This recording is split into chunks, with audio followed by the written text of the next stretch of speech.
Bismillahirrahmanirrahim. Assalamualaikum warahmatullahi wabarakatuh. Bukan. Senang ada ininya ini. Oh, kirain. Balik berubah. Ya, buat baca buku kalau ini kecil.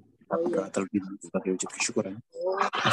Rahmat dan kepahaman dalam mengikuti kelas kita. Udah Ringan buat baca. A'udzubillahi minasyaitonirrajim. Bismillahirrahmanirrahim. Rabbi zidna ilma warzuqna fahma bi rahmatika ya arhamar rahimin. Amin. Monggo Kang. Oke, bismillahirrahmanirrahim. Assalamualaikum warahmatullahi wabarakatuh. Kita lanjutin kembali program harian kita, ya, titik balik perubahan ya. Masih kita membaca buku Dissolving Ego ya. Kita akan baca buku Dissolving Ego.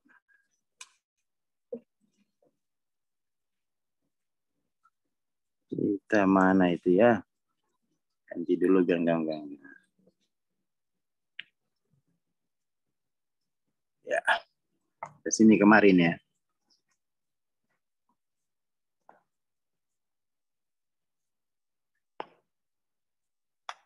Kemarin sampai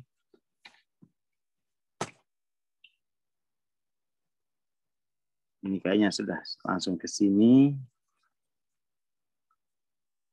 Inilah di sini ya. Orang tidak dipaksa untuk merasakan kebencian oleh ingatan negatif. Juga tidak harus mempercayai pikiran menakutkan tentang masa depan. Semua itu hanyalah pilihan. Tetapi memang orang memilih itu harus cukup LOC-nya. Jadi kita hanya bisa memilih apa yang kita kuasai, kan gitu. Ya.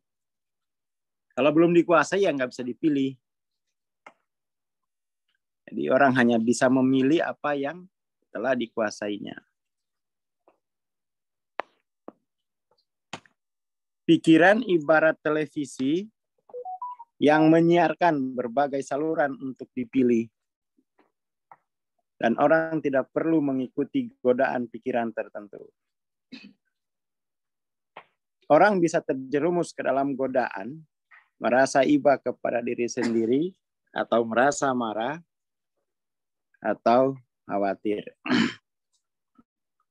Daya tarik rahasia terhadap semua pilihan ini adalah semuanya menawarkan imbalan batin atau kepuasan rahasia yang merupakan sumber dari daya tarik di pikiran.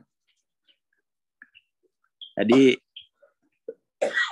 kalau ini ya, jadi salah satu kelemahan orang Barat itu, mereka tidak memasukkan variabel setan. Ya kan? Variabel setan itu tidak dimasukkan. Yang dimasukkan itu hanya variabel nafsu. Itu kelemahan teori Barat. Padahal itu ada bedanya antara variabel nafsu dengan variabel setan. Ada bedanya. Kalau variabel apa ya? Kalau variabel setan itu mendorong pada kesalahan. Kalau variabel nafsu itu dia mengarah kepada pemenuhan. Ya kan? Kalau variabel setan itu dia level-level. Kalau orangnya cerdas, ya setannya juga cerdas. Biar tergelincir bikin kesalahan. Kalau nafsu ya sama aja dia. Dia menuntut pada pemenuhan segera. Nah, itu nafsu. Kadang-kadang, ya dua hal ini jadi kusut. Ya kan? Jadi kusut. Dorongan nafsu dan dorongan setan. Akhirnya kan salah ini. Salah pemenuhan, salah arah pemenuhannya. Salah arah pemenuhannya. Kalau di dalam tasawuf kan ada dua itu kan. Jadi kegelapan, ada nafsu, ada setan itu. Dorongan untuk kesalahan, ketidakpatuhan. ketidakpatuhan setelah berpengetahuan, itu setan tuh. Ya, bisikan setan. Jadi bisikan setan itu bukan apa ya, dia padahal pengetahuan ya, level pengetahuan. Seharusnya kan kalau pengetahuan itu menambah kepatuhan kan. Pengetahuan, dia kemudian mendorong kepada kepatuhan. Adab. Lah kalau bisikan setan itu makin punya pengetahuan, makin kehilangan loss adab.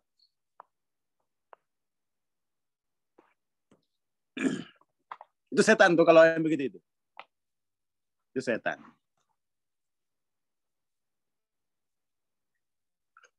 Biasanya dia bentuknya itu pikiran, ngakali. Setan tuh kalau ngakali itu bukan nafsu. Ngakali. Kalau ngakali itu setan.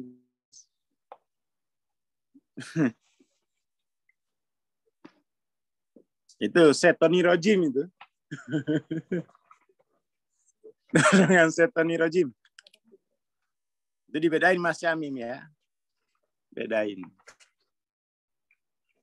Gimana saya akali ini ya? Timbangan diakali. Ya setonirojim ya. Itu setonirojim. Setonirojim.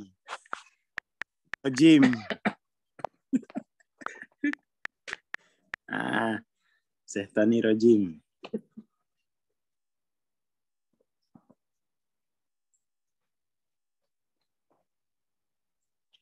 Oke, kita lanjut lagi. Satu hal jelas, pikiran benar-benar tidak dapat diandalkan. Ia tidak bisa dijadikan pegangan sama sekali. Pikiran tidak bisa konsisten dan kinerjanya sporadis, tidak menentu. Pikiran lupa membawa kunci ke kantor, melupakan nomor telepon dan alamat, dan menjadi sumber frustasi atau kejengkelan. Pikiran dikontaminasi oleh emosi, perasaan, prasangka, titik buta, ya blind spot. Jadi ya pikiran kan terbatas ya, terbatas. Karena dia pikiran itu dia kan memanfaat bekerja karena ada sensor. Karena ada sensor. Sensor itu ada, kalau di Quran tuh dia sensor tuh ada kuping, ada mata, kemudian tuh satunya lagi itu sensornya itu dia fuad, perasaan kali ya. Fuad itu emosi ya. Emosi itu sensor utama. Itu yang kemudian tuh akan dimintai pertanggungjawaban. Kamu dikasih sensor 3 ini, kamu pakai buat apa aja kan? Seperti itu. Jadi kalau sensornya rusak, ya nggak bisa dia.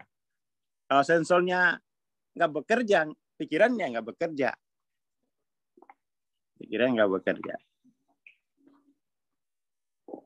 Selain hal-hal tersebut, pikiran juga dengan polos dan dengan diprogram oleh propaganda, slogan politik, dogma dan sosial, serta penyimpangan fakta yang tiada akhirnya, belum lagi kepalsuan, kesalahan penilaian, dan informasi yang keliru. Ya ini Hawking ngomongin ya, lagi-lagi ngomongin soal tantangan-tantangan ya, tantangan-tantangan di alam dualitas. Jadi kan kita hidup dimulai ya perjalanan itu mulai kesadaran dualitas, Lalu kemudian kesadaran non dual. Orang sulit berkesadaran dualitas itu karena tantangannya banyak kayak begini.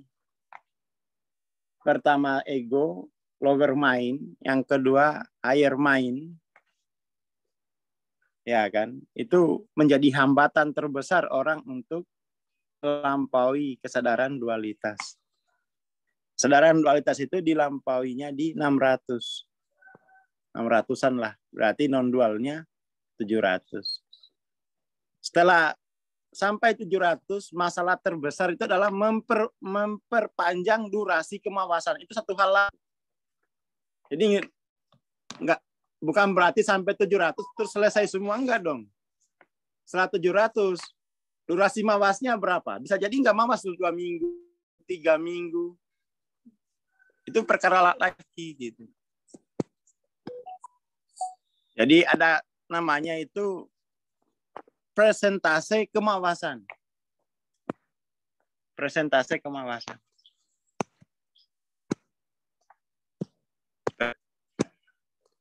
Dia berapa? Saya pernah baca catatan gitu ya. Nabi siapa 20% kemawasannya. Nabi ini berapa persen gitu-gitu. Dalam sehari. Mawas dengan kehadirannya itu. Dan mawas dalam kehadirannya untuk merespon tantangan-tantangan di alam dualitas. Ya kan? Jadi dia merespon seperti itu.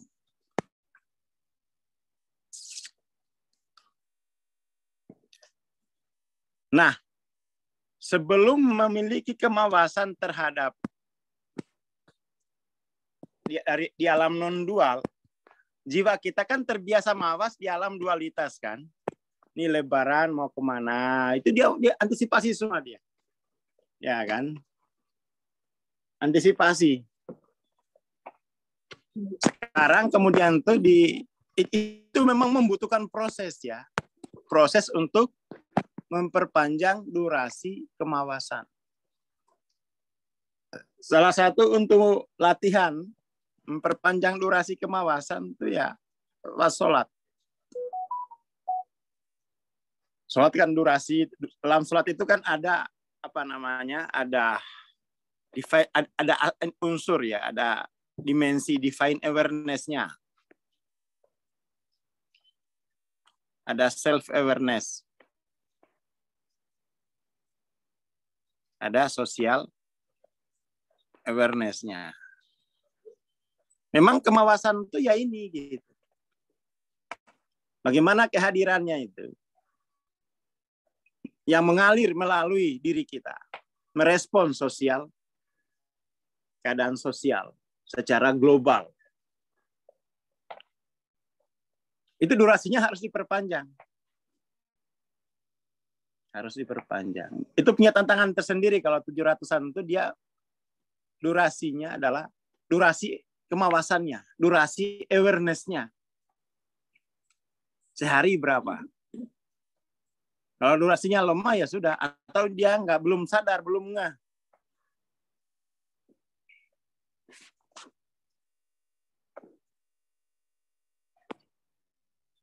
Bikin kaos Mas Jamim, Syekh Tony Rojim. Siapa yang mau beli? Inama sama basaro wal fuad. Yaitu sensor ya, sensor pikiran itu. Makanya hati-hati ya. Mas Jamim ditutup aplikasi-aplikasi yang bisa mengaktifasi sensor mata. Gitu ya. Dan dihindari lingkungan yang memicu kupingmu untuk memproses pikiran negatif. Siap ya. Makanya gabung dengan komunitas yang bisa menjagamu dari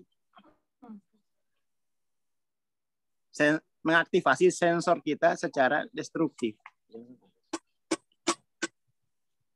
Terus untuk Fuad biar kamu nggak tiba-tiba ngedrop. rekontekstualisasi memori-memorimu. Karena nanti kalau kamu nggak rekontekstualisasi memori, ya lagi puasa, kayak saya dulu, ini contoh ya, contoh yang fuadnya belum disucikan. Udah niat nih puasa, sahur tuh lengkap, ada kacang hijau, kolak semuanya, ada ayam, ada paha ayam sebelah kiri, ada paha kambing sebelah kanan gitu kan, komplit semua. Udah siap puasa pokoknya ini udah kayak Pak Haji. Tiba di mall, lihat Hokben, muncul memori aku lagi kelaparan. Ya buka wes. Padahal baru jam 11. Ya gimana aku nggak kuat gitu. Tiba-tiba muncul memori Kalicode. Kelaparan gitu ya. Wes nggak kuat. Ya Allah, pokoknya aku gila ini kayak gini. Aku nggak bisa melawan diriku sendiri. Akhirnya buka wes. Duit banyak. Kalau dulu kan nggak buka ini karena nggak punya duit.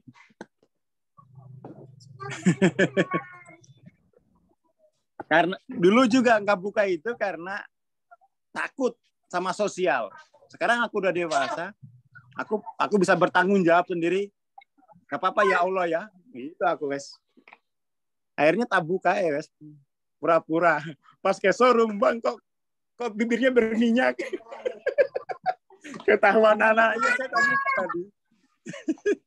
Saya nggak takut lagi sama sosial gitu guys. Bibirnya berminyak, lupa aku.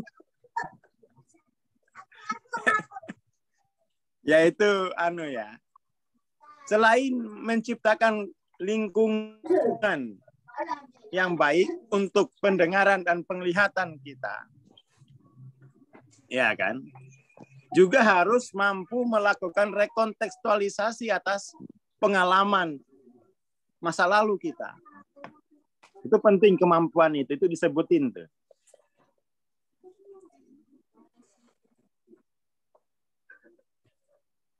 Sebutin.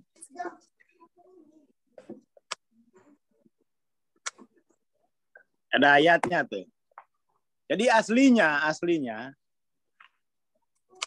ya kita dulu diberi panduan harus ngapain biar biar nafsani kita ini sehat. Ya kan? Biar nafsani kita sehat. Ada ayatnya, mungkin Mas Imam bisa surat apa itu ya? Yang tadi itu. Hindari grup Telegram penggandaan uang. Saya dimasukin mulu. Siapa ya masukin saya ini? Saya bukan apa-apa sih, takut ikut. Ya soalnya laporannya alhamdulillah udah cair apa sih? Apa udah cair apa akhirnya bisa berbagi anak yatim nih. Ini kan menggoda ini.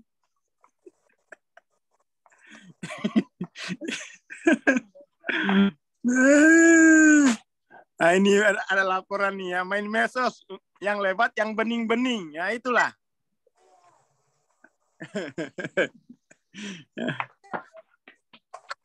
Tuhan Maha mengerti alasan pikiran.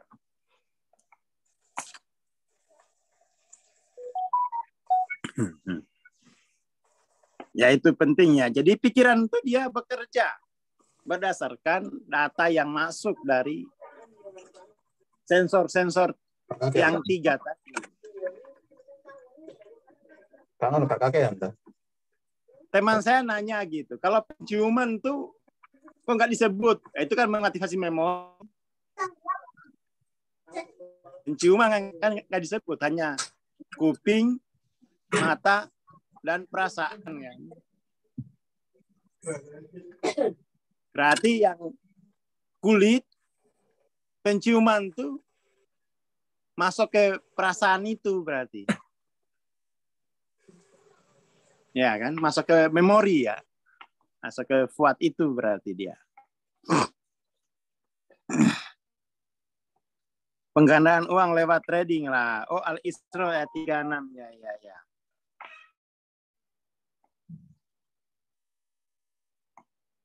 Ya ini ya, terima kasih.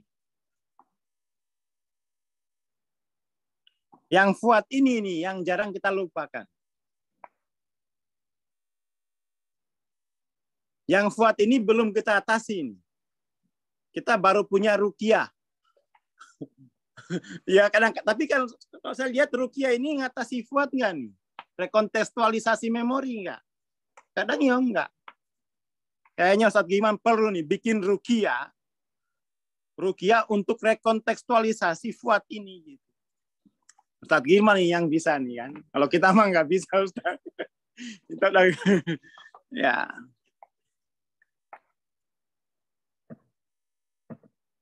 Amin ya, ini Ustadz Giman ini yang harus turun tangan gitu ya. Harus turun tangan. Saya lihat ruqyah kita ini tidak, dia lebih ke arah sugestif. Menghasilkan memori baru, ya kan? Bukan untuk rekontekstualisasi memori lama. Jadi ruqyah spesialis untuk pembersihan fuad. Dalam hal ini rekontekstualisasi fuad. Belum ada tuh. Belum ada. Ya, semoga-moga segera hadir ya, segera hadir.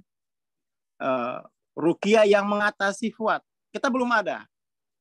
Kita masih seputar bagaimana jangan bergaul dengan di lingkungan yang buruk, nanti mata dan kupingmu rusak. Tapi memori waktu dibentak kan belum sembuh itu. Memori waktu dibentak sama orang tua, sama guru ngaji, ya kan. Memori waktu kita kekurangan susu waktu kecil, kemiskinan itu kan belum selesai. Belum selesai. Itu yang kurang di dunia kita hari ini. Ya. Terutama di dunia pondok pesantren.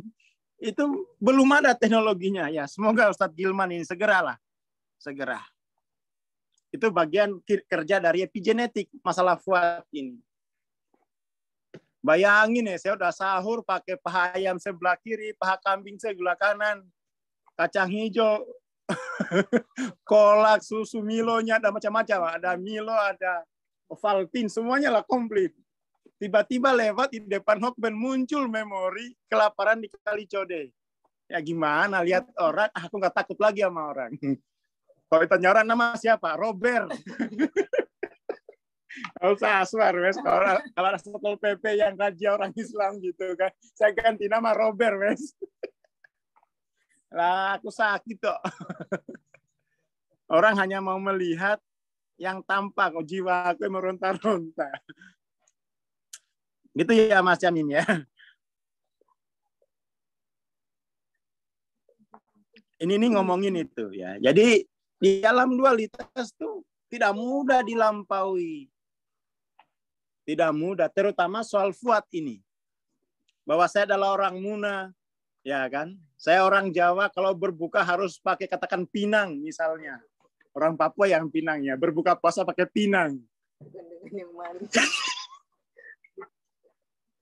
Misalnya, itu kan membatasi kan. Fuadnya begitu. Maka alam dualitas ini sulit dilampaui. Sulit dilampaui.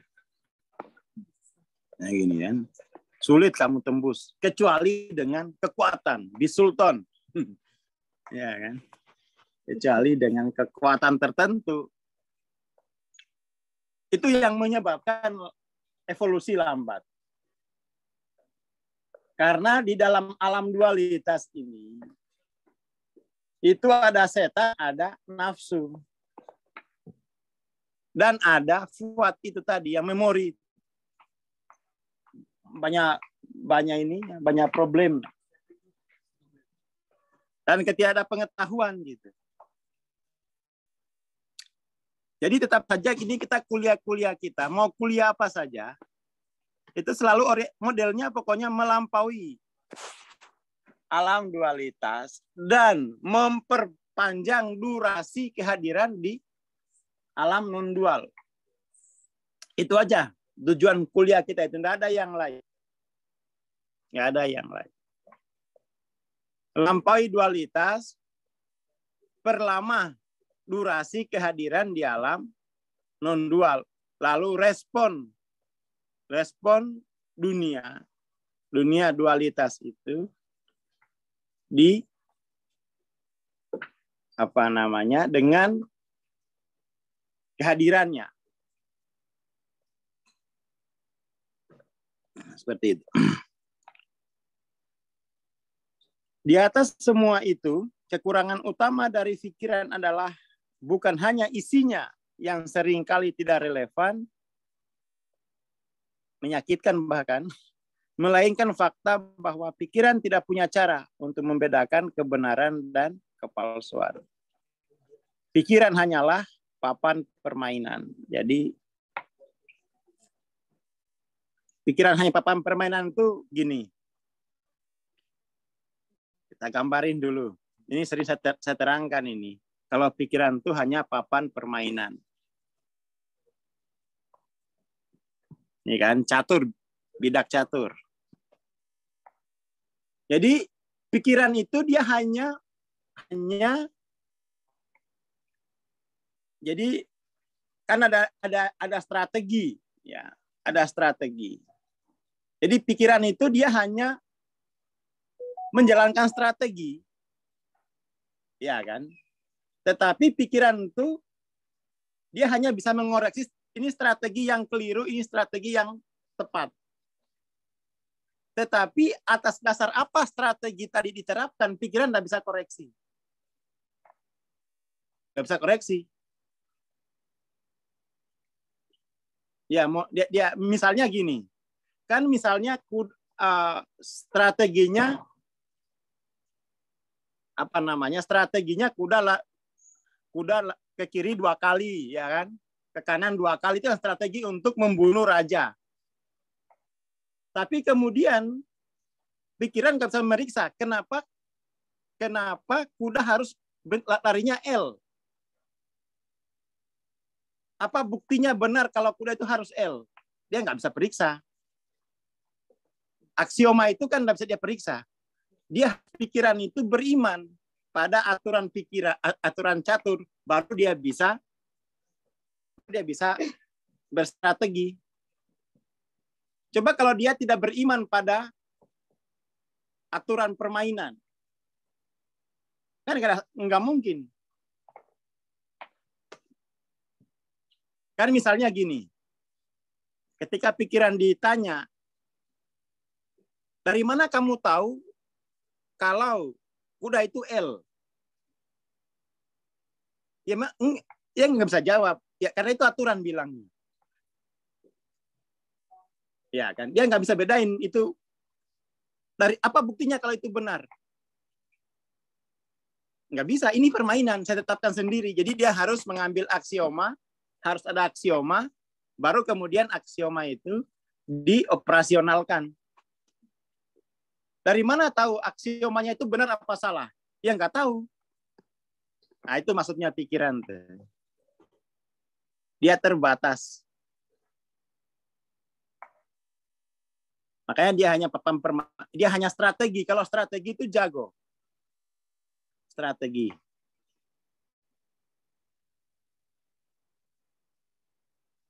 Oke. Oke, itu dulu pagi ini. Terima kasih. Selamat pagi ya. Assalamualaikum warahmatullahi wabarakatuh. Waalaikumsalam warahmatullahi wabarakatuh. Terima kasih Bang Aswar, terima kasih teman-teman. Bagi teman-teman yang mau ikut mentoring ya, dan udah daftar dan udah registrasi, bisa mengikuti kelas-kelas alumni ya. Terima kasih, kita bertemu besok pagi insya Allah. Dan jangan lupa nanti sore kita masih tetap ada bedah buku Transcending Level of Consciousness. Terima kasih. Assalamualaikum warahmatullahi wabarakatuh. Selamat berakhir pekan dan selamat menjalankan puasa.